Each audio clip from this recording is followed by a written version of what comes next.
Pra, kjo inteligencia artificiale ka qenë.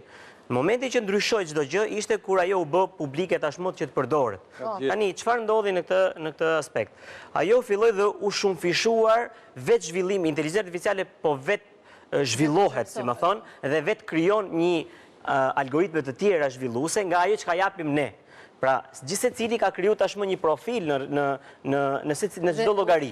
Dhe ajo shumëfishohet sa që vetëm në lançim, ne e kemi parë për shembull, kur e lançu ChatGPT-ja që ka qenë platforma e parë që u hap nga OpenAI, vetëm gjatë fazës së parë të testimit, ajo kaloi mbi 500 fish zhvillim, pra një periudhë shumë të shkurtër, dhe që atë ditë ne nuk e di më se sa është kapaciteti i fjalëve në të cilën ka sot të akumuluara. Llogaritën 2030-a se çfarë ndryshimesh të mëdha do ketë që tashmë çdo industri e ka.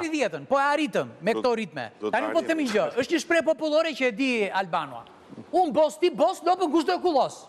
Tani un gjeni, ti gjeni, kush do sjelli bukë në shtëpi o vlla.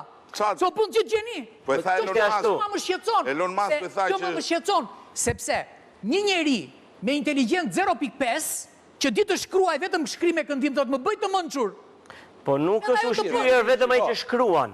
Ai kur ta shikojë që nuk më sjell gjë ChatGPT-ja apo asnjë kompjuteri që kur e përdorën të parë që po përdorin teknologjinë dhe të tjerë të thonin çfarë po bën aty, gjithu kritikuan. Ama nuk sjell lek ajo, sjell çdo gjë krijimi dhe puna jote. O njeri i lexuar.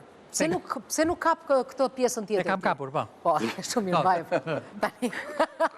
Tani, doli ChatGPT-ja? Po. Po shbohet dhe letërsia. Ato po Po shbohet letërsia, nuk ka më libra, nuk ka më tituj, nuk i Shiko, njerëzit po lexojnë më shumë tani. Jo, alternativa alternativa është duhur. Po mirë, nuk lexojnë një trajtim teme të caktuar.